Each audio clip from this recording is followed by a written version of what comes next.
Сәлем достар, бұл Күлтөбе подкаст. Біз бұл жерде өзіміз қызық деп тапқан тақырыптарды талқылаймыз. Бүгінгі енді талқылайтын тақырыбымыз қай елде де, қай қоғамда да өте маңызды тақырып, бұл үйлену тақырыбы. Яғни үйлену, некелесу, сондай-ақ алып қашу және осының барлығын антропология және де заң тұрғысынан түсіндіруге тырысамыз.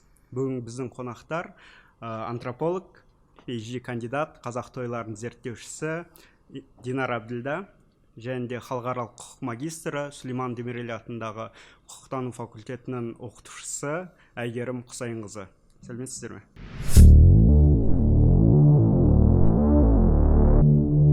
Енді бүгін тақырып бізде үйлену. Біз жалпы бүгін қоғамда біздің қоғам үшін, әсіресе қазақ қоғамы үшін үйлену тақырыбы мен ойымша ең маңызды тақырып сияқты. Енді қай отбасыға бармасан да, қай үйге бармасан да ең бірінші сұрақ бұл үйленгенсің ба, тұрмыс құрғансың ба, үйленбеген болсаң қашан үйленесің деген сияқты сұрақтар. Енді бұл орайда жалпы үйлену дегеніміз не деген сұрақ бар да менде. Үйлену деген екінші тапқан адамдарыңызбен бірге ахажға барып документке қол қою ма? Оның қандай түрлері бар, соның барлығын қазір антропология тұрғысынан түсіндіріп берсеңіз, кейін сіз заң тұрғысынан. Енді антропологияда жалпы мәдениетте үйленудің қазақ қоғамы үшін үш түрін бөліп көрсетеміз. Бұл дәстүрлі құдаласу арқылы, өйткені көбінесе үйлену деген кезде шетелдіктер үшін ол екі жастың отау құру деген сияқты ойлауы мүмкін. Бірақ қазақтар үшін көбінесе өздеріңіз байқасаңыздар, тойда басты кейіпкерлер кім? Қалыңдық пен жігіт емес қой, көбінесе ата-анасы, туысқандары. Сол үшін бізде дәстүрлі үйлену құдалық арқылы. Өйткені ол дәстүр арқылы легитимация жасау екі жұптың одағын. Одан кейінгісі ол ислам тұрғысынан айту керек, ол некелесу, мешітте имамның некені қиюы. Және де үшіншісі бұл ахажда регистрация жасау, бұл негізгісі. Бірақ ретімен айтатын болсақ, бұл қазақтарда сен тек құдаласып қана үйленсең, оның өзі сен үйленген болып есептелесің. Ал ахажға бару, немесе мешітке бару, ол негізінен көбіне ол жастардың өздерінің жеке ісі. Көзқарасына байланысты. Иә, көзқарасына байланысты. Жеке ісі болғанда, мен ойымша қазір барлығы осы үш этаптан да өтетін сияқты. Негізі солай көбісі құдалықта болады, некесінде қидырады, сосын ахажға да барады. Жоқ, көбісі солай ойлайды, бірақ кейбіреулер мысалы құдалық жасамауы мүмкін, бірден үйленіп алуы мүмкін, кейбіреулері неке қидырмауы мүмкін. Біздің кеңес үкіметі кезіндегі әке-шешеміз, олардан сұрасаң, кейбіреуінде бізде ешқашан мешітте неке қимағанбыз деген жауап аласыз. Тіпті қазіргінің өзінде де кейбір жастар бар, үйленген жұптар бар, бала шағасы бар, бірақ олар некесін қидырмауы мүмкін. Ол бізде бәрібір стереотипті көзқарас қой. Бізде деген ислам ол негізгі дін болғандықтан барлығы сондай деген сияқты. Маған солай көрінеді, өйткені қазір адамдарының діни сенімі өсіп жатыр, және де барлығы бірінші кезекке және некелесуді, яғни неке деген кезде мешітке барып, молдан шақырып, немесе неке қидыруды солай түсіндіреді. Бұл өте маңызды. Кей кездер кейбір адамдар үшін, мысалы, мен таныстарым бар, ахажға барып тіркелгеннен де маңызды болып табылады. Бірақ қазір кезде мешітте неке қидыру үшін де ахаждан сіз не сұрайды ғой, талап етеді ғой. Иә. Өйткені бұл жауапкершілік қой. Мысалға біздің діни басқарманы да бұған енді некелесудің жауапкершілігіне қарап жатыр ғой. Бұны құқық тұрғысынан айтатын болсам, сіз жаңа үйлену деп айтып жатырсыз ғой. Жалпы сөздің этимологиясына көңіл аударсаңыз, бізде үйленді деген сөзді тек ер адамдарға айтады, иә? Үйленді дейді, қыз балаларға тұрмысқа шықты дейді. Шықты деген сөз. Тұрмыс құрады емес. Бірақ та ол да тұрмыс құрады еркек адам сияқты. Бірақ та бұл да бір біздің тілдік этимологиялық психологиялық тұрғыдан қарасақ, тұрмыс құрғанда да екі тараптың міндетінің тең еместігін көруге болады. Неге онда қыздарға да біз үйленді демейміз? Жоқ, қыз тұрмысқа шығады, ал ер адам үйленеді, үй құрады. Бірақ та екеуі де бірде үй құрады. Ал енді бұл тарихи этимологиялық жағынан Динара қосылам, бізде жаңа құдалық бар, неке бар, ЗАГС, бірақ та құқық тұрғысынан айтатын болсам, біз ұмытпауымыз керек, Қазақстан зайырлы демократиялы мемлекет. Зайырлы деген біз дін мен мемлекеттік саясат бөлек жүреді. Яғни тек қана мешітке имам барып тіркеген, және білесіз, ол жерде куәгер екі еркек болу керек, тек қана еркек. Ол некелер бізде құқықтық заңдық тұрғысынан күші жоқ. Және біздің көптеген заңгерлердің сұратуы бойынша бұрын бізде былай болатын: егер сіз имамға барып ЗАГСке, ахажға барған куәлігіңізді көрсетпей сіздің некеңізді қия беретін, яғни неке суын беріп екі куәгер болса болды. Қазір 2015 жылдан бастап біз қа әділет министрлігі талап ете бастады: егер ахаждан тіркелген куәлік болмаса, имам ол некені тіркемеу керек. Бірақ бізде фактілер бар, неке имамдар оған көз жұмып ахажға бармаған некелерді де тіркей береді. Бұл заңсыз, құқықтық мемлекетте бұл болмау керек әрекет. Заңсыз болғанда бұны заң шектемейді ғой, өйткені мешітке де барудың қажеті жоқ, мен білуімше. Кейбір адамдар өз еркіндері. өз еркімен жаңағыдай сүрелерді білетін адамдарды шақырып, үйдің ішінде де некесін қия салады ғой. Мысалға, ол кезде сол символикалық маңызды болып бара жатқан сияқты қазір қоғамда.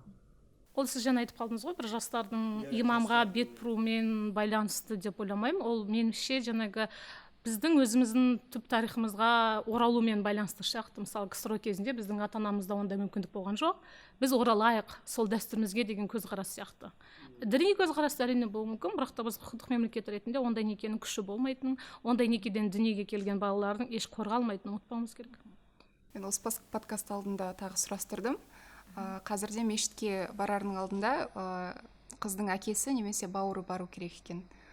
Егер ол болмаса, онда куәлік жаңағы ахажда тіркелгені бойынша. Сосын екі ер адам, одан кейін бір адам куәгер ретінде шақырылу керек деген маған түсіндірді, ондайды.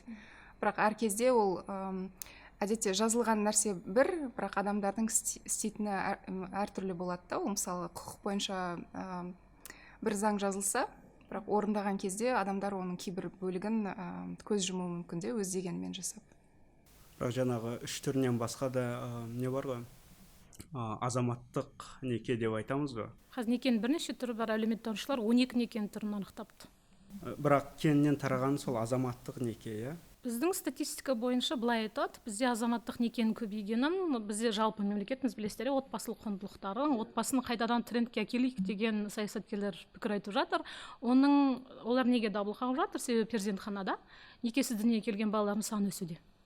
Себебі бала перзентханадан шығатын кезде оның куәлігінде жазылады: бала некеде туған ба, некеден тыс туған ба. Олар сол статистиканы ұлғайып бара жатқанын көріп қорытынды шығарып, жаңағы сіз сияқты азаматтық неке ұлғаюда, бұл дұрыс емес. Бұл қауіп деп айтуда, иә? Заң тұрғысынан қауіп. Негізі антропологияда классикалық еңбектерде авторлар ең бірінші олар айтады: некелесу, үйлену деген не үшін қажет? Ол ең біріншіден жаңағы туылған балаларды заңдастыру дейді, легитимация. Өйткені баланы қорғау үшін, оның ары қарай оның болашағын қамтамасыз ету үшін оған куәлік керек. Ол адамдар болуы мүмкін, біздің құдалықтағы сияқты, немесе белгілі бір құжат болуы мүмкін, немесе сенетін адамдар үшін ол құдай алдындағы некені қидыру деген сияқты классикалық түрлері ғой. Неке дегенде біз енді былай жария болуды талап ететін нәрсе сияқты, бірақ азаматтық неке көбінесе жасырын қалатын сияқты. Өйткені жаңа сіз айттыңыз ғой, дәстүрлі құндылықтар деп. Біздің дәстүрлі құндылықтарға, жалпы бір қазақи санаға, көзқарастарға жат нәрсе сияқты көрінеді. Көбісі жасырын қалуға қалады. Тырысады, солай ойламайсыз? Ничего, заман талабы да сияқты. Қазір тіпті отбасы деп социологтар бір адамнан тұратын адамды да отбасы деп атайды. Отбасы болу үшін міндетті түрде екі адам болу қажет емес. Жалғыз бір адам. Иә, яғни бізге отбасы деген түсінікті өзгертуіміз керек заман талабына байланысты. Мысалы, қазір кризистен кейін ақш-та құрылысшылар өзгерте бастаған. Үйдің квадратурасына отбасының құрылымы әсер еткен. Яғни жалғыз басылар көбейді ме, демек үйді сатуда пәтерлердің квадратурасы да өзгеріп жатыр. Кішірейіп жатыр. Иә, кішірейіп жатыр. Бізде де сол сияқты менше оны барлық құндылыққа әкелетін қауіп деп қарамауымыз керек. Бірақ бір жағынан енді ережелер жиынтығы ретінде қарайтын болсақ, азаматтық неке ол әйелдер үшін қауіпті. Өйткені мысалы құдалық арқылы үйленген кезде куәгерлер көп болады да, сен мысалы ер адамға тапсырдың деген сияқты, қызыңды құдаңа тапсырдың деп айтып жатады. Ол кезде жауапкершілік ата-анадан қыздың ер адамның әке-шешесіне өтеді. Қызымды тапсырдым, құдама не деген сияқты өлеңдер бар ғой. Ол біріншіден. Ал заң ол шынымен де әйелдің құқығын, баланың құқығын реттеп береді. Мысалы мүлік болсын, ол құқықтарды реттеу. Азаматтық некеде сіздерде екі ара келісім ғой. Ол сіздің әр адамның өзінің ар ұжданына байланысты деген сияқты сенімге негізделген. Бірақ сізде мысалы бала туылса немесе қысым көрсетілсе, ол қызды өзін өзі қорғау қиын болады. Сол үшін де азаматтық некенің бәрібір де саналы адамдардың құрғаны дұрыс та, бәрібір де. Тіпті қыздардың өзі қаржылық тұрғыда қауіпсіз болу керек, өзіне қамтамасыз ете алу керек. Кейбір мемлекеттерде азаматтық неке дәстүрлік некемен теңдестірілген. Яғни сіз неке құру үшін, неке дегеніміз ол бір екі адамның консенсуалды, келісімге келген одағы болса, сіз сол одақты негіздеу үшін мен неліктен біреуге баруым керек, неліктен мен әділет министрлігіне баруым керек, неліктен мен мешітке баруым керек деген пікір болуы мүмкін. Біз бір-бірімізді сүйеміз, біз болашағымызды бірге өткізгіміз келеді, біргеміз. Бірақ олар құқықтық тұрғыдан ойлау керек, егер мен ажырасқан жағдайда балам не болады, менің әйелім не болады, немесе қылмыстық зорлық-зомбылық болған жағдайда қандай жауапкершілік болады. Сол үшін ол бірінші жағынан құқықтық тұрғыдан өзін сақтандыру деп айтатын едім, әйел мен баланы. Дәстүрлі некеге баруды Қазақстанда. Өйткені дәстүрлі неке дегеніміз ол жаңағыдай ахажға тіркелу, ол сіздің енді қоғамға да, өздеріңіздің бір туысқандарыңызға да бір көрсету үшін сияқты. Азаматтық некеде тұру туысқандар, достар тарапынан айыпталуы мүмкін. Біздің қоғам сондай емес пе? Егер ашығын айтсақ. Бірақ бұл жерде сұрақ қою керек те, неге азаматтық некелердің саны өсуде деген сияқты. Өйткені ыңғайлы, өйткені бізде дәстүр, мысалы той жасау қымбат, сол үшін де оның үйлену негізі қазақтар үшін ол процесс қой. Ол бір мезетте болмайды, ол бірінші құда түсесің, жоқ құда емес, тіпті бірінші қазір сәнде мысалы сізге ұсыныс жасау керек қыздарға. Ол да жігіттер үшін мысалы шығын, стресс. Одан кейін мәселе шай, немесе басқа жақта тәтті шай дейді. Екі құдалар кездесу керек, келісу керек. Ережелер әртүрлі, бірақ адамдар қиналады ол кезде. Одан кейін ұзату бар, той бар, тағы да шаралары көпте, сондықтан екі жас мысалы олар әлі дайын болмаса, ондайға оларға ыңғайлы. Енді бірін-бірі сүйіп тұрса, онда бірге тұра бастайық деген сияқты. Азаматтық некеге қатысты стигма бар деп ойлаймын. Бізде әлеуметтік статусыңыздың сіз өзгергеніңіз көрсетуіңіз керек. Ол жария болу керек. Ол дәстүрде де солай, дінде де солай, заңда да солай. Бірақ та ең біріншіден меніңше адамдар қазір өзгелердің пікірін емес, өзіне қалай комфортты. Ол өзіне ұнайды ма?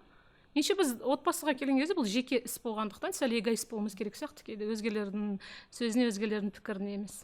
Тек қана қорғалатынына көз жеткізу керек қой бұл жерде. Принап деген бар. Принап деген жаңағы азаматтық некеде қол қоятын шарт. Олар некеге бармайды, өздері шартқа отырады. Мысалы біз 3 жылдан кейін ажыратсақ, пәтер менікі, көлік сенікі деген сияқты. Олар өзара нотариусқа барып жазалауы мүмкін. Супер саналы жұпты айтып отырсыз ғой қазір, немесе басқа бір Европадағы, мүмкін Америкада. Қазақстанда да бар ондай тәжірибе. Бірақ санаулы шығар олар. Жоқ, ондай контрактты кім жасайды? Әдетте өзінде капиталы бар адамдар жасайды. Қорғап қалу үшін, сақтап қалу үшін. Өйткені адамдар жалпы рационалды, егер оның жоғалтатын нәрсесі болса, онда контрактіге барады. Жаңа сіз стигма дедіңіз ғой, біздің қоғамда тағы бір стигма бар, тоқал деген. Мысалы, маған ұнамайды шын, мысалы, кейбір азаматтарда 2 неме 3 әйел болуы мүмкін, 4 әйел болуы мүмкін, біреулер оны жария қылады. Оны жасырмайды да, маған сол ұнайды. Жасырмағандары. Яғни бізде заңмен шектелмеген ғой, сіздер мысалы ер адамдарға әйел алу, бір әйелді заңдастырады, бірақ одан көп әйел алсаңыз, сізге ешқандай бір шара қолданбайды ғой. Демек, бір заңмен оған шек қойылмаған. Олар айтады, біздің дәстүрімізде бар, көбінесе ислам дінінде болады, сондықтан дінімізде бар дейді. Оған біздің дүние көзқарасымызға, менталитетімізге жат нәрсе емес дейді. Сонымен ақтайды. Бірақ біздің қоғам сондай 2-ші, 3-ші әйел болған қыздарға стигма қояды. Немесе сондай-ақ бізде тоқал деп, өкінішке орай жаңағыдай әйелдерден бөлек, оларды мен заңды әйел деп қарастырамын. Бірақ нақсүйерлер болады, любовницалар болады. Оларға да тоқал деген сөзді қолданады. Маған сол ұнамайды да. Бізде андай тоқал институты, бұрын қалыптасқан тоқал институтын бізде қазір девальвация жасап жатқан сияқты. Оны мен құқық тұрғысынан түсінетін болсам, көп әйел алушылықты бізде полигамия дейді. Полигамия ол исламда бар, 4 әйел рұқсат берілген. Бірақ Қазақстандағы депутаттар осы мәселені бір емес, бірнеше мәрте көтерген кезде мен күлкім келді. Себебі ол сіз қорғаймын деп жатырсыз, біріншіден заң тұрғысынан сіз 2-ші некені тіркеу үшін бірінші некеде болмауыңыз керек, яғни ажырасуыңыз керек. Біріншіден олар тіркелмеген, біз құқықтық мемлекетте тұрамыз. бірінші қате, сіз мемлекеттің құқықтық статусына, режиміне қайшы әрекет жасап отырсыз. Бірақ дұрыс айттыңыз, ол үшін бізде ешқандай әкімшілік, қылмыстық жауапкершілік жоқ, моральдық жауапкершілік болуы мүмкін. Яғни оны кейін кекету мүмкін, немесе керісінше сенен ұрпақ көбірек қалып жатыр деген сияқты мақтау мүмкін, ол ер азаматты. Яғни бізде осындай көзқарастық, біз секуляр, зайырлы мемлекет болғандықтан адам құқығы тұрғысына бірінші қоюымыз керек. Мәдениет, дәстүрді қолданатын жерлер де бар, қолданбайтын жерлер бар. Бірақ та полигамияны дәстүрмен ақтаушылық, олар нақты полигамия неден пайда болғанын білмейді деп ойлаймын. Полигамия ол қажеттіліктен пайда болған болады. Мысалы пайғамбардың өзі полигамияны толық құптамаған айтқан: сендер 4 әйел алсаңдар, 4-іне теңдей қарауы керексіңдер. Мен бірақ кепілдік бере аламын, сендер тең қарай алмайсыңдар дейді. Яғни біздің имамдардың өзі осылай түсіндірмеген соң, бізде көп әйел алушылық, құқық бұзушылықты дінмен, дәстүрмен жапқысы келеді. Иә, бізде негізі исламның ережелері біздің мәдениетпен араласып кеткенде, көбінесе халық айтқан кезде айтады, бұл біздің ата бабамыздан келе жатқан дейді да, бірақ ол исламның пайда болуымен келген жаңағы дәстүр ғой. Бірақ сол дәстүрдің өзінде де сен екінші әйел алып жатсаң да, ол тоқал болса да, оның қалыңмалы бірінші әйелден де көп болады. Сен неғұрлым жас жаңағы қызды алған сайын оның құны да көп болады. Өйткені әрбір адамның жаңағы өмірін бағалаған, оның құнын бағалаған, ол сен еріккеннен алмайсың ғой. Және де көбінесе айтады ғой, бізде қазақ байыса тоқал алады деген сияқты. Бірақ қазір біз білмейміз ғой, олар қаншалықты бұндай, тіпті біздің дәстүр деген кезде де ондай орындап жатыр ма. Одан кейін теңдей қарау деген кезде де оның жаңағы халық алдында да шынымен де моральды деңгейі жоғары болу керек қой. Ал біздікілер олар шынымен де жаңағы нақсүйер деген сияқты стигмамен қалады. Сондықтан бізге бұл қаншалықты бұл қажет деген сұрақты қою керек те. Ол көбінесе ер адамдардың жаңағы привилегиясы дейді ғой, артықшылықтары бұл жерде. Жоқ, бұл жерде андай бір ақтап алу емес. Керісінше әйелдер құқығы девальвацияланып жатыр бұл. Иә, әйелдердің құқығы девальвацияланып жатыр, және де сол екінші әйел болған әйелдердің құқығы. Ja, және де сол әйелдер тарапынан да олар белгілі бір неге де сөзге қалуы мүмкін ғой. Бұл жерде енді екінші, үшінші әйелдер некенің басқа түрлері ғой. Жарайды, олар ахажға барады, ахажға бармайды, тіркелмейді, бірақ олар құда түсуі мүмкін, олар жаңағы неке қияды, яғни басқа түрлері сақталады. Және де бұл жерде жаңа өзіңіз айтқан азаматтық неке де сияқты болуы мүмкін ғой. Екі жақта келісім шарт болуы мүмкін ғой, келісуі мүмкін ғой.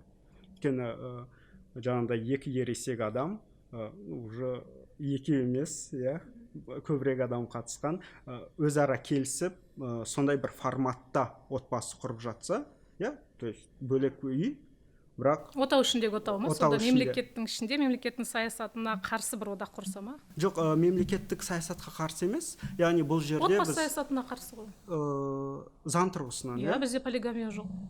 Бірақ шектелмеген. Бізге жоқ деген сөз, шектелген деген сөз. Бірақ та ол үшін қылмыстық әкімшілік жауапкершілік жоқ. Мен былай түсіндім да, заң тұрғысынан мен былай түсінемін. Егер шектелмесе, мынаны жасауға болмайды деп айтпаса, оны істеуге болады.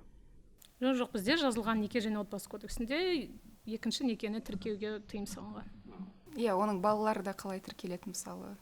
Одан кейін біз бұл жерде ұмытпау керек, бізде көп әйелді кім алады? Бай адамдар ғана алады. Ал басқа мысалы жігіттер қызға қарауы мүмкін, бірақ басқа бай алып жатыр ғой, мен неге алмасқамын дейді, бірақ бала шағасы көбейеді, оны кім асырайды мысалы. Ол әйелді әлі де объект ретінде қарау.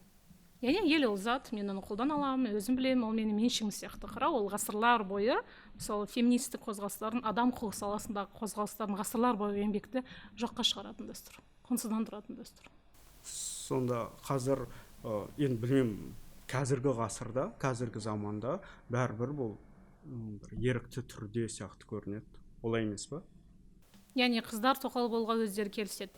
Сұраныспен келісім болса, нарықтың заңы отбасыда да қолданылады. Мүмкін, солай болуы мүмкін.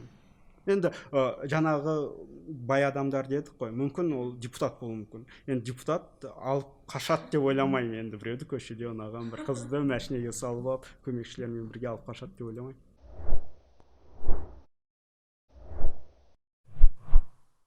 Жалпы қазір алып қашу бар ма Қазақстанда? Әрине бар.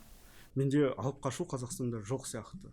Сіз естімесеңіз ол жоқ деген сөз емес, бірақ та онымен айналысатын адам құқығы саласындағы ұйымдар бар. Мысалы, Қырғызстанда күніне 32 қызды алып қашады. Вот Қырғызстан, мен 2 апта бұрын бір подкаст тыңдадым.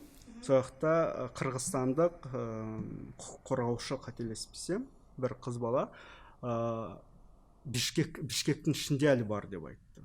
Мен таң қалдым. Бішкекте бар дегенге мен таң қалдым. Өйткені Алматыда мүлдем жоқ деп ойлаймын мен. Жоқ, оларды барлығын жаңалыққа шығара бермейді ғой. Одан кейін енді мен антрополог ретінде алып қашудың түрін бөлетін едім да, ол келісіммен және келісімсіз деген сияқты. Немесе келісіммен ол көбінесе сүйген жігітімен бірге қашып кетуде негізі. Оны бірақ барлығы бізде қазақтар көбінесе алып қашу деп айтады, өйткені барлық ритуалдар солай өтеді.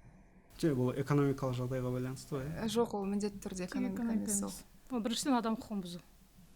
Жаңа Қырғызстанда айтып кеттіңіз, жалпы бізде Қазақстанда айту керек, қылмыстық кодексте қыз алып қашу деген бап жоқ. Бізде адам алып қашу бар, 125-ші бап. Мысалы, Қырғызстан қылмыстық кодексінде әйелді, қызды кейін некеге тұру мақсатымен алып қашу деген бап бар. Және олардың статистикасы бойынша бір күнде 32 қыз алып қашады екен. 24 сағатта 32 қыз алып қашады, жылына 10 мың. Ал Қазақстандағы дерек бойынша орта есеппен 5 мың қыз. Және оның нешеуі үйіне қайтып барды, нешеуі арыз жазды, ондай статистика бізде жоқ, прокуратура ондай статистика жүргізбейді. Себебі бізде бөлек бап жоқ. Жаңа 5 мың деген сан ол? Ол UN Women-ның жасап отырған деректері, адам құқығы саласындағы Қазақстанда жыл сайын дерек беріп отырады. 5 мың, орта есеппен. Мені бұл таңғалдырып жатыр бұл сан. Неліктен? Шынайы емес деп ойлайсыз ба? Мен білмеймін, мен естімедім.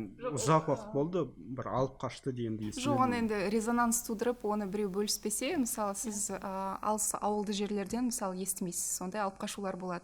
Келісіммен алып қашуларды да есептемейді, өйткені жастар өздері келіседі, сондықтан ол қалай тіркейсің сен? Немесе қыздар өздері ұялады, ол алып қашып кетті, ол арыз жазды, одан кейін оған стигма болады да, сен байдан қайтып келді деген сияқты. Өйткені ол дәстүрлі болса, сен некедегі адам ретінде қабылдайды сен. Сол үшін де көп қыздар оны айтпайды да тіпті. Маған алып қашу немен байланысты сияқты, бір экономикалық жағдаймен байланысты сияқты. Ол міндетті түрде экономика емес, көбісі ойлайды, алып қашсақ қалың мал төлемейді деп. Бірақ міндетті түрде кез келген қызға қалың мал төленген, қалың малсыз қыз жоқ дейді. Бірақ ол көбінесе кейбір үйленуге той жасауға болмайтын нәрселерді легитимация жасау. Мысалы, қыз жақтан жақын туысы қайтыс болуы мүмкін. Ол кезде енді адам қайтыс болған кезде сіз тойлата алмайсыз ғой. Сол себептен де олар алып қашу процесін жасайды. Сол кезде ол қыз жақ емес той жасап жатқан, бірақ оны өз еркісінсіз алып қашты, сондықтан біз той жасауға мәжбүр болдық деген. Шарт түрде бұндай алып қашулар енді жаңағыдай статистикаға кірмейтін шығар, иә? Кірмейді, бірақ ол да алып қашу. Өйткені бұндай алып қашу болғандықтан олар мысалы бір ауылдың адамдары білуі мүмкін не үшін алып қашу жасалды. Бірақ көрші ауылдан олар ойлауы мүмкін, бұл деген күшті ғой, біздің әке-шешеміз сияқты бізде қызды алып қашып келдік. Бұл романтика деп көбінесе. Әлде романтизация бар, зорлық-зомбылықтың түрі. Романтизациядан бұнда кейбір мысалы енді әлі де есейіп болмаған жігіттердің ойында жаңа қалыптасуы мүмкін, бұл дұрыс нәрсе, біздің дәстүр деп. Бірақ бұл дәстүр дегенде де бөліп көрсету керек те. Мысалы біз көбінесе Абай жолы романынан естиміз ондай жаңағы. Бірақ олар көбінесе сүйгенімен қосылу үшін қашып кетуді, бірақ жаңағы жаппай бас салып қашу ондай алып қашу болмаған. Ол кәдімгідей жазаланған, тіпті оның өзінде де жаңағы романнан оқысаңыздар көресіздер ғой, оның құнын сұраған. Бірақ соны кейіннен мысалы 80-90 жылдары бізде кеңестік үкіметте жаңағы тыйым салынған үлкен той жасауға. Қалың мал төлеуге тыйым салынды. Түрлі жаңағы декреттер, заңдар шыққан.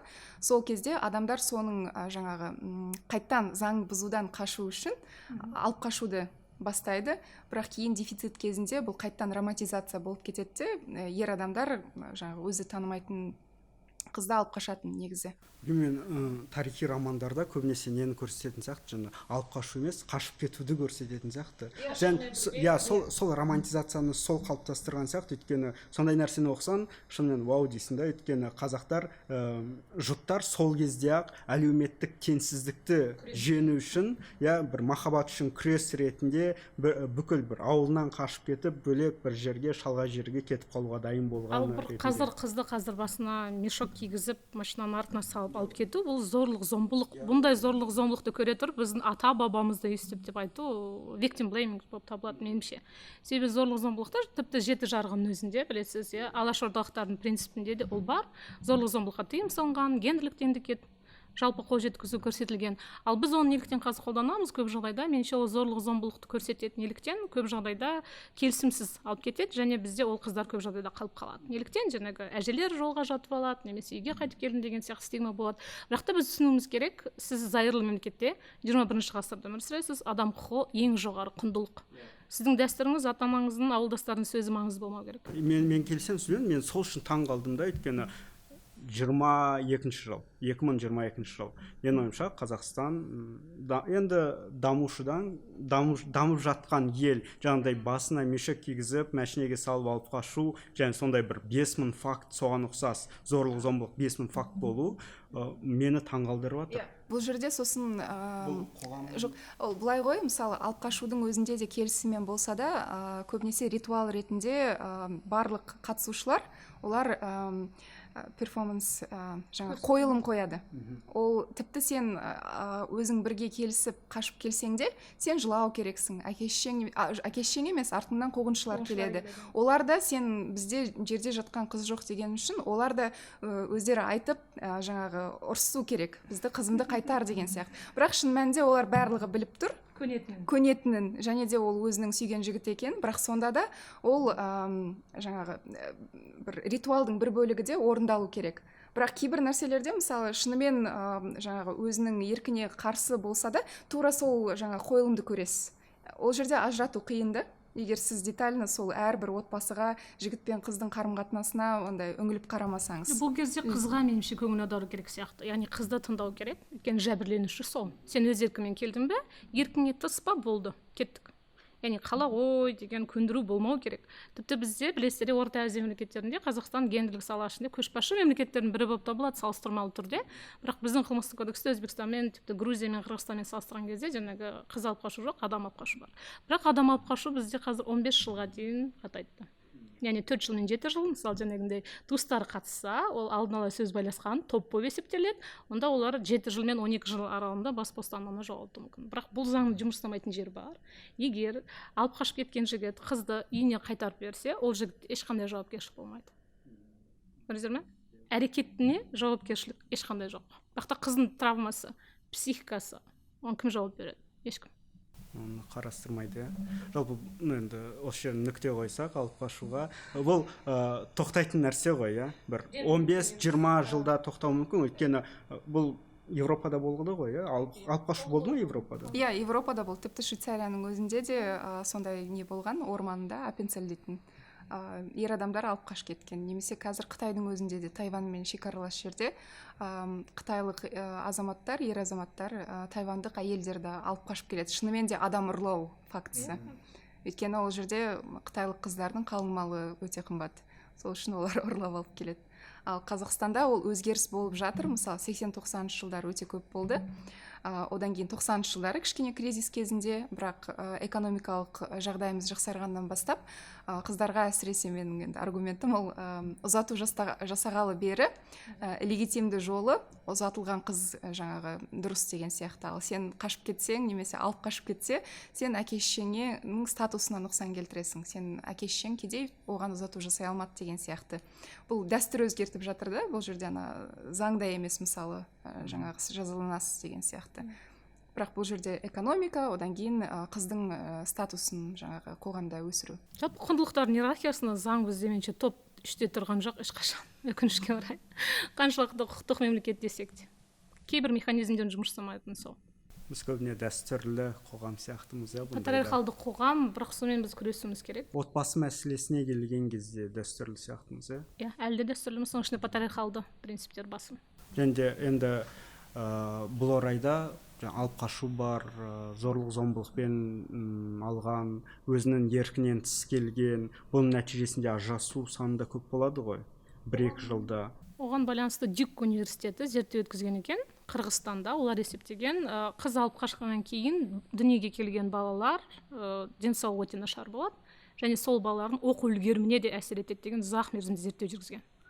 яғни анасы алып қашып келген баланың екінші ұрпаққа да салдары болатынын олар зерттеген. Себебі баласы әйел психикалық ұрлықта болған, ол мүмкін қаламаған бала болуы мүмкін дүниеге келген. Ол бала денсаулығы өте нашар болған, қаланған некеден туған балалармен салыстырғанда.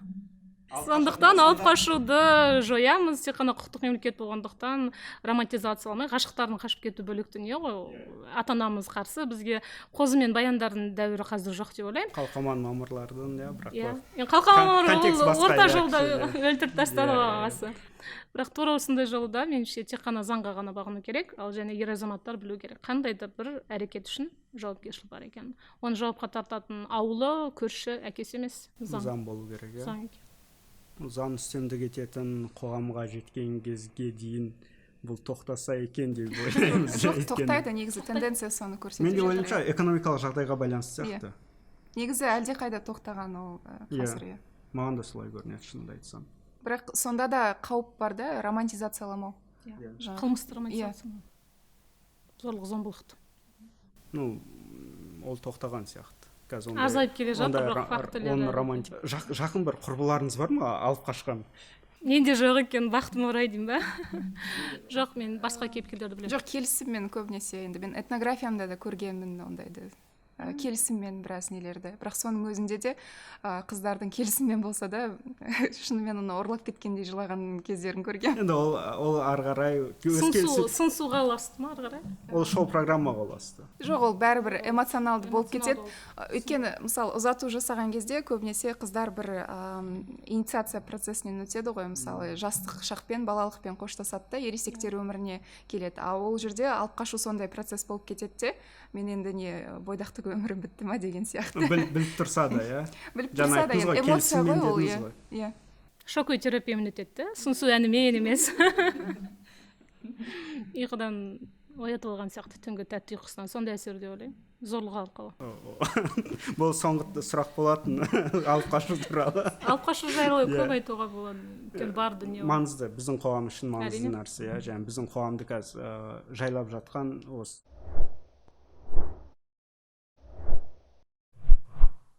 Мен ойымша ажырасу көп. Ойымша емес, статистиканы айту бойынша, мен ойымша жаңағыдай нәрселер алып келген болуы да мүмкін. Жаңағыдай егер алып қашу бар болса, еркінен тыс болса, жалпы қазір үйленудің өзі бір романтизация емес па біздің қоғамда. Қазір жастар көп қой, 18-20-ға тола салып үйленгісі келетін жастар. Ол да заңсыз. Неге? Бізде заңда некеге тұру жасы 18. Жоқ, енді соны айтып жатырмын, 18-20 жасқа. 16-17-де неке құратындар өкінішке бар, және одан лидер облыс бізде Маңғыстау облысы, олар оны мақтанып айтады. Ол мақтанатын дүние емес. Ол бала құқығына қайшы әрекет. Ол немен байланысты? Маңғыстау неге лидер? Олар дәстүрмен, Динара жақсылық біледі, антрополог ретінде түсіндіреді, дәстүріміз солай деп. Бірақ 16 жасар, 14 жасар қыздар некеге отырып жатқан тіпті жаңалықтардан да көрген боларсыз. Бірақ егер лидер болып тапса, демек ондай фактілер көп қой. Бар, өте. Бірақ мемлекет бұл салада жұмыс істемей жатыр ма қазір? Заң тұрғысынан. Жоқ, ешкім оған мысалы шағым айтпаса, ешкім араласпайды да оған. Өйткені әсіресе кіші ауылды жерде болсын, аудандық жерде болсын, барлығы бірін-бірі таниды. Сосын жаңағы бұрынғы дәстүрдегі нені ойлайды да, 13 жаста отау құрған деген сияқты бір қайтадан романтикалық идея да, бірақ біз бәрібір заманның өзгергенін қабылдамай отырмыз да. Оның ішінде вообще кішкентай бірақ оны да қайтадан бұл жерде қайттан дәстүрді дұрыс түсінбеу, дұрыс оқымау. Тіпті 13 жаста ол тек атастырып қойылған болуы мүмкін. Ол сіз қалың малын төлеп біткенше, ол қыз кәмелеттік жасқа жетеді. Енді ол кезде енді әртүрлі түсінік қой, кәмелеттік жас немесе үйлену жасы деген кезде. Бірақ сонда да қалың малды төлеген кезде ол жылдар бойы біраз уақытпен жаңағы неткен әрі оны қадағалаған. Бірден 13 жаста олар жаңағы некеге тұрған жоқ. Ол тек құдаласу мүмкін, бесік құда деген сияқты бар. Бірақ шын мәніндегі процесс, тұрмыс құрған, бірге жастың бірге тұра бастаған уақыты, ол мүлде бөлек жас болуы мүмкін. Ал бұл жерде қайттан дұрыс емес түсінікте. Одан кейін ол жаңағы қайттан азаматтық неке стигмасы деген сияқты, мысалы, некеге дейінгі жыныстық қатынас болмайды деген сияқты, сондай ұят деген түсінігінен, мысалы, жастар тезірек үйленуге тырысады. легитимация жасау үшін. юнисефтің зерттеуі бар, иә, қазақстандықтардың жыныстық қатынасқа тұру жасы орта жасы 14 деген статистика болды. Значит, ол емес себебі. Сонда сұрақ туындайды. Ерте некелердің себебі неде? Иә, мысалы юнисеф бізге кеңес берді. Қазақстан, сендерде ерте неке бар, бала құқығы сендерде демек қорғалмаған. Ол немен байланысты емес па? Бізде сізден нақтылап алу мүмкін, мен қателесуім мүмкін. 16 жас бізде ата-ананың рұқсатымен некелесуге бола ма? Жоқ. Болады, айрықша жағдайда, егер аяғы ауыр болған жағдайда бала күтілетін болса. Мүмкін себеп сол заңның сондай бір жұмсақтығында ол да болуы мүмкін ғой, иә? Заңның жұмсақтығы, бірақ 16 жастар ол өзі бала. Заң бойынша біз 18 жасқа дейін барлығын бала дейміз. Мен ондай некеге тұрған қыздарды тіпті келін деп, қалыңдық деп те атай алмаймын. Бала болды. Бұл жерде қайттан не ғой, мысалы, қай некелесудің түрі заңды деген сияқты. Қазақтар үшін, мысалы, құда түсіп алып келді деген сияқты, ол жерде сен екі жастың жасына қарамайсың. Біз куә болдық па, болды, сендер үйлендіңдер деген сияқты айта салуы. Бірақ осындай жағдайларда әсіресе біз формалды заңдардың жаңағы ережелеріне жүгіну керекпіз. Өйткені ол жерде бала құқығы. Иә, бала құқығы бұзылып тұр. Бірнеше конвенциялар параллель түрде бұзылып тұр. Сол осындай кезде оны дәстүрмен ақтауға болмайды. Біз құқықтық мемлекетпіз. Иә, біз Қазақстан ислам республикасы емеспіз, араб мемлекеті емеспіз, шариғат заңмен жүрген. Бізде құқық қана бастамашы болу керек болды. Құқық деп жатқаным жаңағыдай нәрсе ғой. 16 ата-аналар келіседі, демек заң сондай бір ол бала құқығы тетігі үшін бар, береді. бір тетігі бар, соны қолданып кетеді ғой. Иә, соны қолданып кетеді. Және де дәстүрлі, былай айтамыз ғой, енді дәстүрлі аймақ деп айтамыз ғой. Демек сол аймақтарға тән нәрселер оңтүстік аймақтарда негізінен. Егер қыздың ата-анасы келіспесе, жігітті зорлады деген баппен соттай алады. Олар жігітті қорғау үшін осы әрекетке барады, білесіз. Қыздың әке-шешесі келіспейді, айтады, жоқ, қызымыз 16 жасар, 9 сынып оқиды десе, сізді зорлаған үшін сотқа бармас үшін, ұлдың әке-шешесі келіп сізге жалынады, сонымен еріксіз той жасалады. Ондай кейстер де бар. Иә, бәрібірде аймаққа бөліп қарау керек те, ол жерде әртүрлі факторлар болуы мүмкін. Мысалы, мен жасаған аймақта ол көбінесе аяғы ауыр болып қалған жағдайларда көбінесе келісетін. Әйтпесе былай қазіргі күнде көп ата-аналар ондай ерте үйленуге қарсы негізі. Және қазақстандықтардың орта жасы 29 жас, білесіз, біз ұлғайып бара жатырмыз. Біздің жастарымыз ұлғайып бара жатыр, пайыздық үлесі де орта жасы да ол әсер ету керек деп ойлаймын осындай дәстүрлерге. Бұл дәстүрмен түсіндірген кезде маған дәстүр деген кезде дәстүр ажырасуға шек қоятын сияқты маған, бірақ жаңағыдай ерте тұрмыс құруға да септігін тигізетін сияқты да. Бұл жерде енді дәстүрдің жақсы жағы бар, жаман жағы бар сияқты көрінеді маған. Бұл орайда жаңағыдай енді Маңғыстау ерте үйлену бойынша лидер болғанымен, ажырасу бойынша да ол неде ғой? Аутсайдер болып табылады ғой. Бұл да сол дәстүрлік қоғамның көрсеткіші ғой. Деп айта аламыз, иә, ондай зерттеу жүргізілмеді, бірнеше корреляция факторлар болуы мүмкін, бірақ себептердің бірі иә дәстүрлі. Өйткені ажырасу бойынша рейтингте алдыда Қарағандыда, Солтүстік Қазақстан, Нұр-Сұлтан қаласы, солтүстік Қазақстанға жақын өңірлер болып табылады. Бірақ та біз оларды кінәламауымыз керек. Ажырасу фактісі сендерде көп, демек сендер дұрыс емессіңдер деген сияқты көзқарас болмау керек. Олардың өз еркінде. Яғни ешкімге мәжбүрлемеу керек, немесе ажырасқан үшін кінәламау керек. Олардың жеке өмірі, олар өз еріктерінде. Бірақ ол да қазақ қоғамында стигма мәселесі ғой. Ажырасқан қыздарға көбінесе стигма қойылады ғой.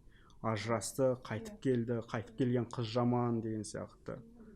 Бірақ екіншіде тезис бар. Дәстүршілдікті қолдайтындар осылай ішіме сыйған қыз айналамада сият деген сияқтымен қазір ата-аналар керісінше отбасылардың ажырасуына өз септігін тигізіп жатыр деген сияқты екі қарама-қайшы пікір бар.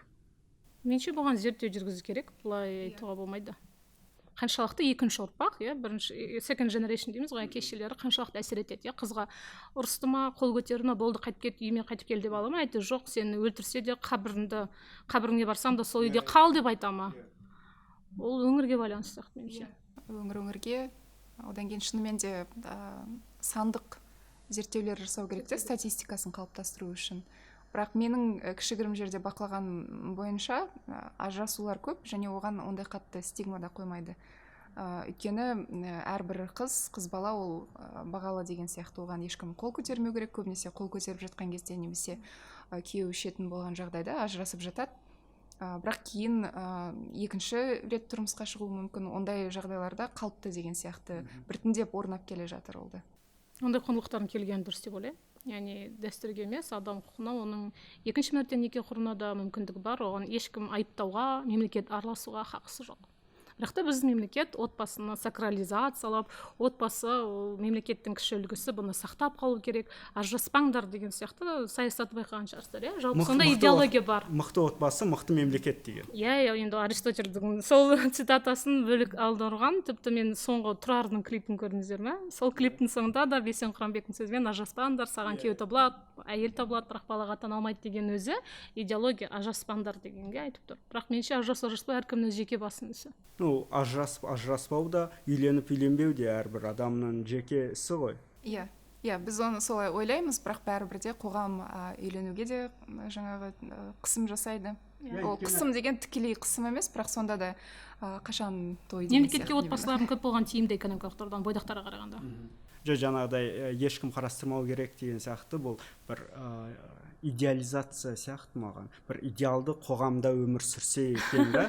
Индивидуалистердің да? Иә, бірақ біз ондай қоғамда емеспіз ғой. Ондай қоғамға келуіміз де жақын арада емес қой. Мен айтушы едім де, негізі кез келген қазіргі біздің қоғамда болып жатқан мәселелер, ол біз бұрынғы дәстүрді романтизациялаймыз, аңсаймыз, бірақ қазіргі біз басқа әлемде өмір сүреміз. Біздің саяси жүйеміз басқа, біздің экономикамыз басқа, біз көшпелі халық емеспіз, біз отау тігіп жай қазақ үйде тұрып жатқан жоқпыз. Өйткені ол жай үй тұрғысынан да, мысалы пәтер алу жағдайынан бойынша да барлығы шешілген бір өзіндік бір жүйе болатын. Бірақ біз өзіміздің заманымызбен идеологиямыз ілесе алмай келе жатыр. Біз айырылғымыз келмейді. Бұрында бізде ата-бабаларымыз өте жақсы өмір сүрген, идеалды өмір сүрген. Бізде тура солай өмір сүрсек, солай режиммен бізде бақытты боламыз деген сияқты бір жалған идеология қалыптасқан бізде. Заманына сай адамы дейді ғой, заманға сай болу керек деп ойлаймын. Өткенді аңсай бермеу керек. Мен өткенді аңсау туралы келсем, Динараның сөзімен, өйткені бізде айтады ғой, бұрын ажырасу болмаған қазақтарда деп. Не үшін екенін білесіз ғой, қалың себебінен. Иә, қалың себебі, сосын біз білмейміз ғой, ол кезде мысалға жаңа ажырасу мүмкін болмады деп ойлаймын мен ол кезде. Өте қиын болды, қоғам тарапынан қысым өте үлкен болды. Сондықтан біз қазір өлшем андай бақытты ма, бақытты емес па деген өлшеммен қарасақ, біз білмейміз, бұрынғы апаларымыз мысалы бақытты болды ма, бақытты болмады ма деген сондай бір нелер де бар да. Өткен қоғамды идеализация жасаған кезде біз сонда ойлауымыз керек деп ойлаймын. Әрине, иә. Қалымалға, мысалы Балқадиша сияқты әнге, иә, себепкер болған апаларымыздың ешкім зерттеу жүргізген жоқ қой, бақыттылық шкаласы бойынша. Бірақ ажырасу аз деп айтады. Иә, ол жерде мынандай нәрсе ғой, антропологияның өзінде де, мысалы, үйленуді қарастырған кезде, ең бірінші ол үйлену не үшін керек деген кезде, мысалы, одақ құру үшін. Сенің өзіңнің жауларыңнан қорғану үшін тек қанда сондай жаңағы одақ құру керексің. Сонда сен мықтырақ боласың, сен қорғана аласың, соғыста жеңіп шығасың деген сияқты. Кейіннен мысалы қалың мал деген сияқты экономика араласады, ал қазіргі 20 ғасырда махаббат қосылады. Ол кезде махаббатпен үйлену деген тіпті біздің қазақтар үшін де сирек болатын. Енді ғой ол қазіргі заманда мен жақсы көрмесем, мен ешкімге тимеймін деген сияқты түсініктер қалыптасып келе жатыр да. Өйткені ол жерде практикалық жағы болды. Сол себептен де тіпті олар ойламауы да мүмкін де, мен міндетті түрде күйеуге шығып жатқан адамды жақсы көру керекпін деген сияқты. Және ол жақта әйелдердің құқығы болған жоқ, ажырасуға қалың мал тұрғысынан. Мысалы, сіздің қалың малыңызға 70 жылқы берсе, сіз оны 10 есе қылдырып әкеңіз қайтару керек болған. Сіз білесіз, әкеңіздің қайтара алмайтынын, сіз үйге қайтып бара алмайсыз. Яғни әйелдердің эмансипациясы да болған жоқ, әйелдер құқығының тұрғысынан қарайтын болса, қазір де мүмкіндік теңдік болған жоқ. Яғни барар жер, басар таулар болмады, бір сөзбен айтқанда, сол үшін ажырасу аз болды. Ал қазір әрине бар, кейбір жағда қаржылық тәуелділік. Иә, одан кейін балаға деген құқық. Ол жерде анасымен бірге кете алмады. Өйткені бала туылды ма, осы әулетте ауылда қалу керек. Одан кейін физикалық дистанция, қашықтықты қарау керек сіздерді. Ауыл болып көшіп жүрді, ол айдалада қайда кетеді жалғыз әйел. Содан кейін мақалшаға төркіні жақын қыздың төсегі жиналмас деген сияқты. Алыстан алуға үгіттейтін.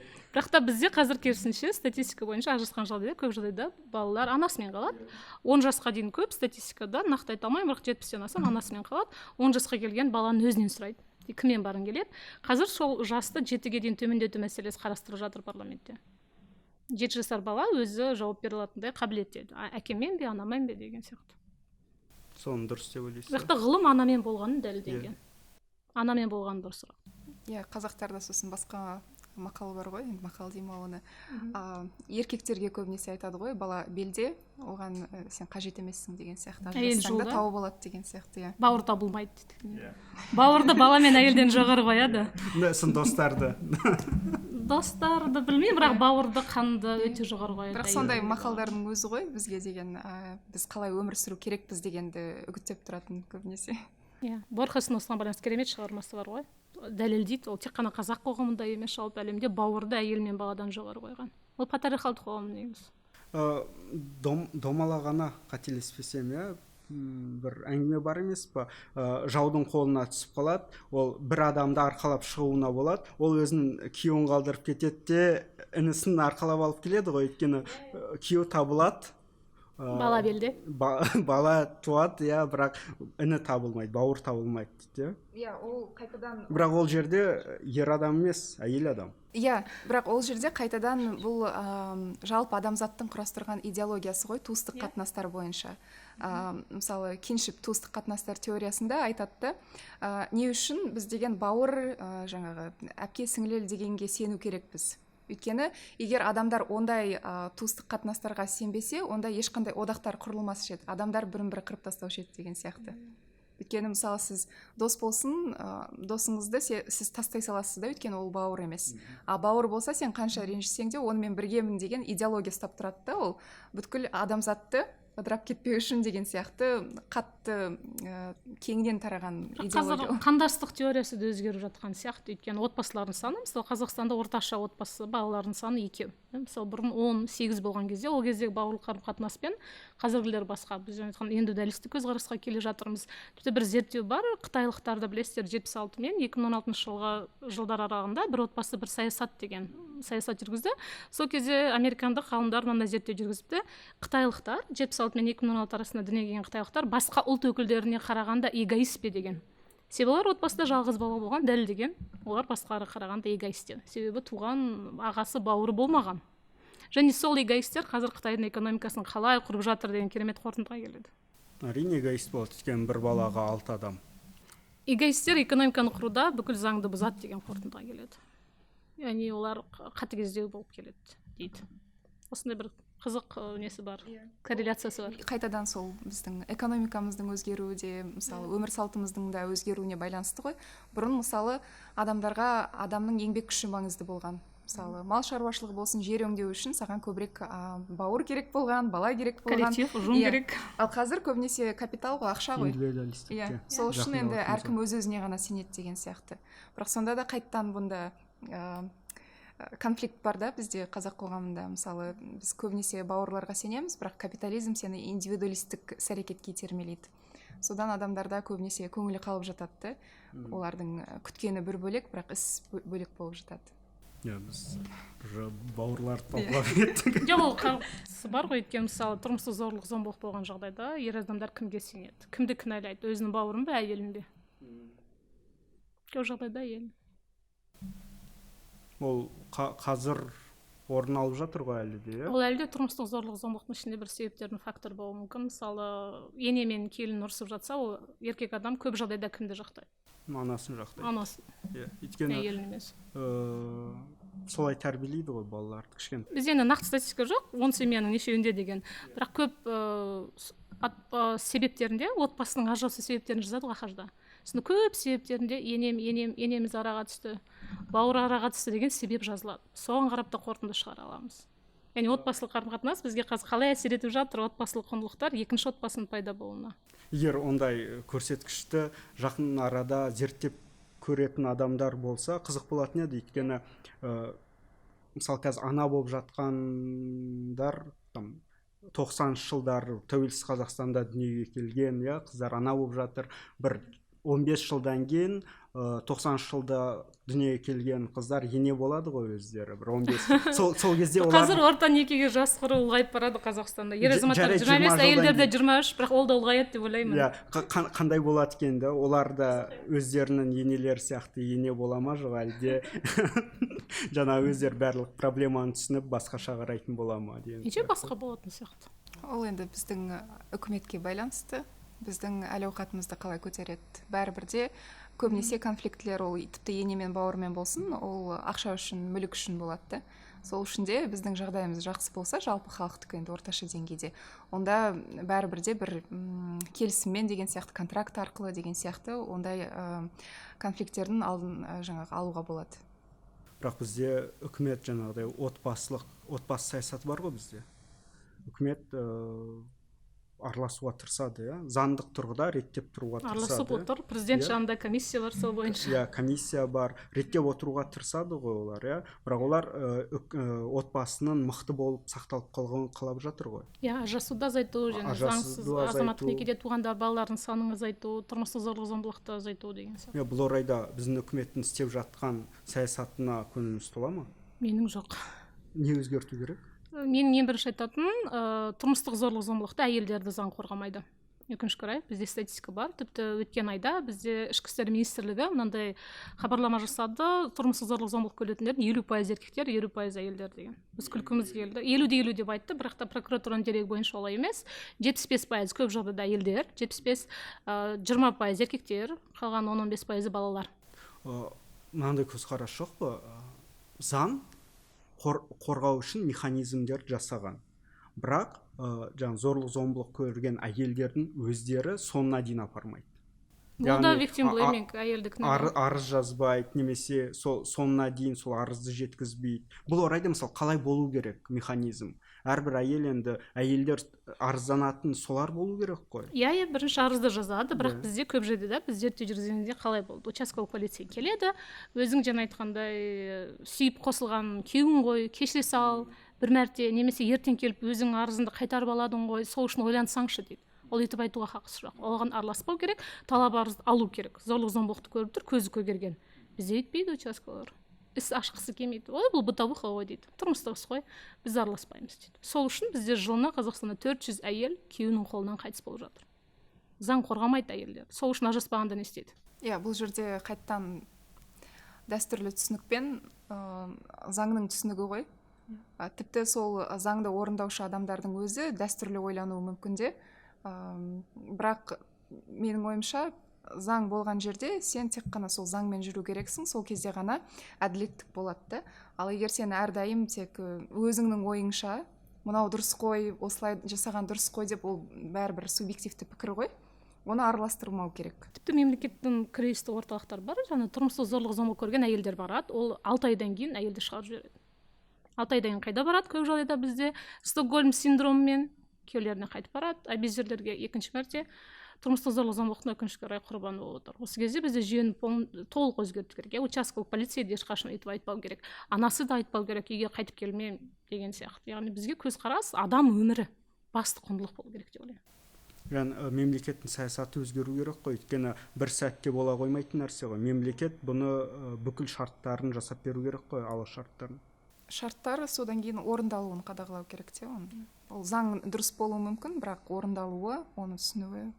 Бізде мысалы 3G generation семья дейді Қазақстанда. 3 ұрпақ бірге тұрады, атасы, енесі, балалары, немерелері. Ол экономикалық тұрғыдан мемлекетке тиімсіз болғанымен, басқару жағынан ол мемлекетке тиімдірек. Бірақ та ол да бір экономикалық қайшылықтарға, адам құқығын шектеуі мүмкін. Сіздің өзіңіздің жеке шекараңыз жоқ деген сияқты.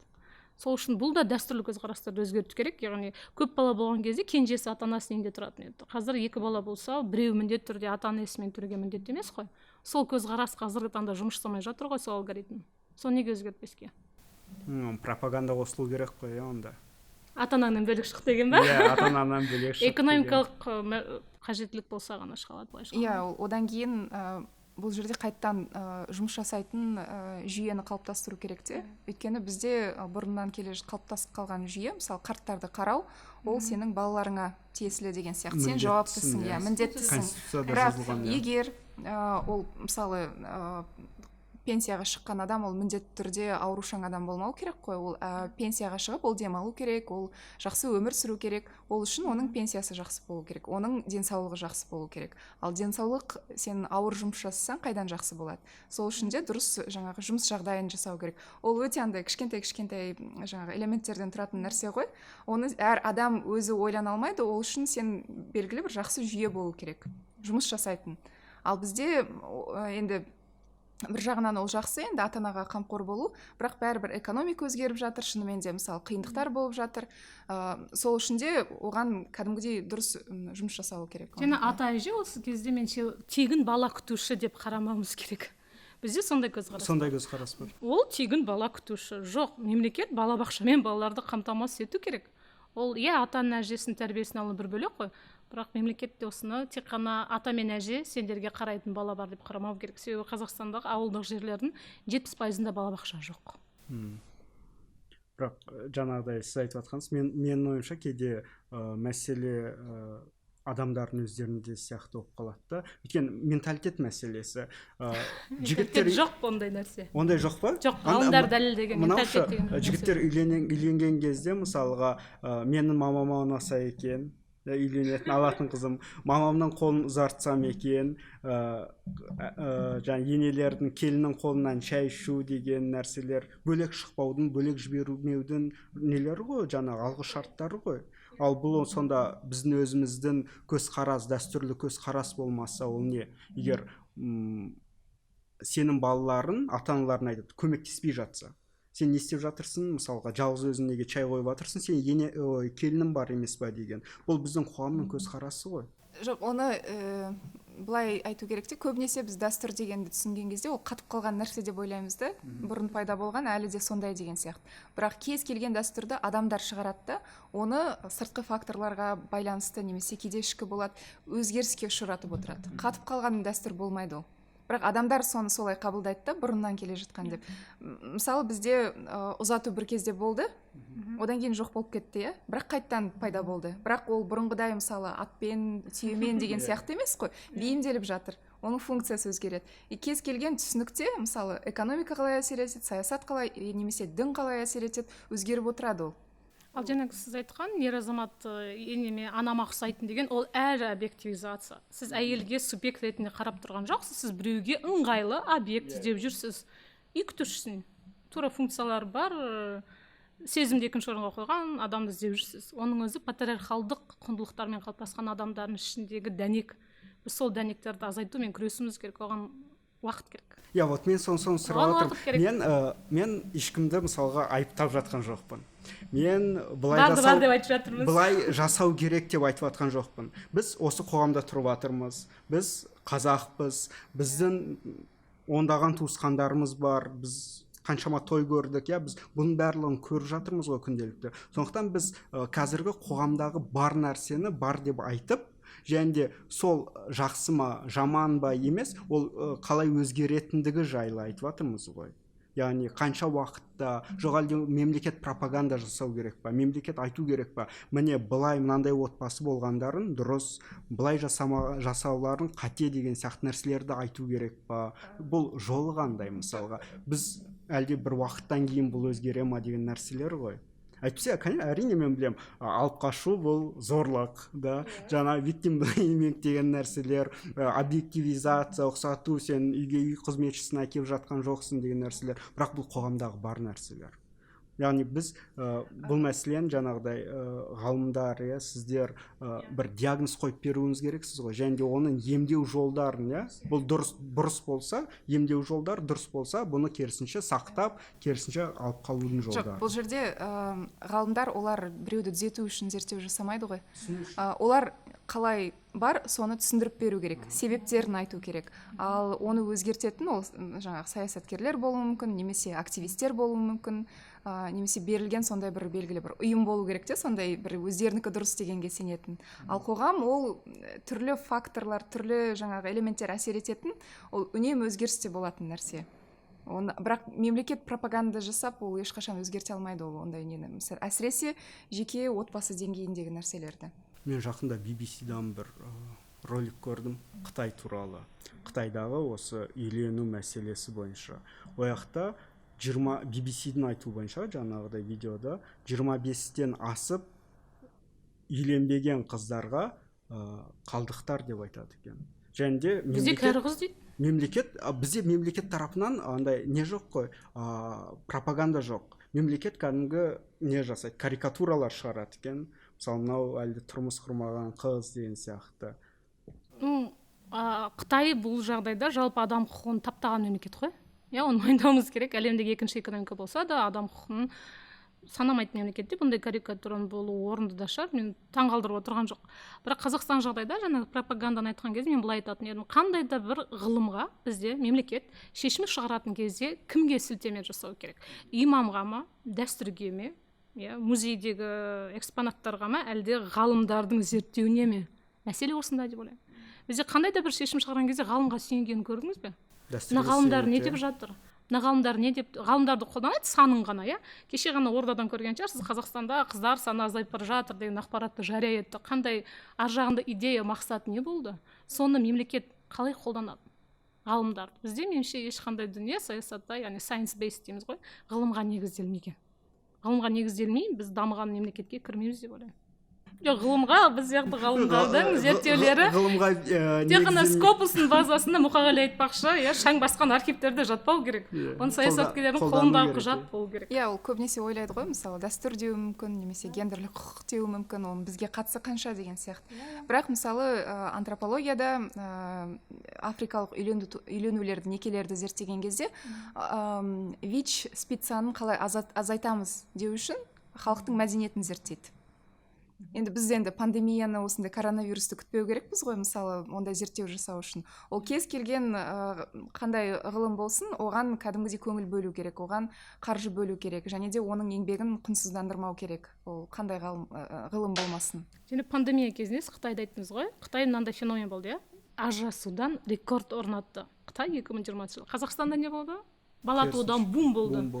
Сол ақпарат мемлекет қалай қолданды мәселе осында ғой. Ғалымдар оның себептерін анықтап, меніңше үлгерген жоқ, бір сандық сапалық зерттеу жасап, неге бум болды?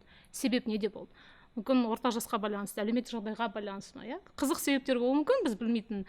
Бірақ та бізде ақпарат былай болды. Қараңдар, әне әлем ажырасудан рекорд орнатып жатқан кезде біз бала туудан рекорд орнаттық деді. Оның өзі жаңа айтқан мемлекеттің пропагандасы. Жоқ, мен соған таңғалып отырмын. Мемлекеттік саясат бар деп айттық, комиссия бар дедік, бірақ ғалымдарға сенбейді деп келдік. Отбасын ғана насихаттайды, соның ішінде патриархалды дәстүрлі принциптерді ғана насихаттайды. Ол қате. Ол адам құқығына қайшы көп жағдайда. Өйткені отбасының әр түрі бар. Мысалы, бала қаламайтын child free отбасы болуы мүмкін. Ата-анасымен бірге тұрғысы келмейтін отбасы болуы мүмкін. Көп қой олардың құндылықтары. Ал бізде бір норма бар, отбасы міндетті түрде еркек әйел болады, 2 баласы болады. Сондай суретті ғана көрсетті отбасы. Отбасының қазір сурет өзгерген көп жағдайда. Инклюзия болу керек, отбасының ішінде. Осы нүктеде тоқтасақ, инклюзия болу керек. Өйткені ары қарай мен. Өйткені ары қарай уже. Рахмет, келіп пікір білдіргеніңіздерге. Осы нүктеде тоқтасақ, осымен бүгінгі подкаст аяқталды.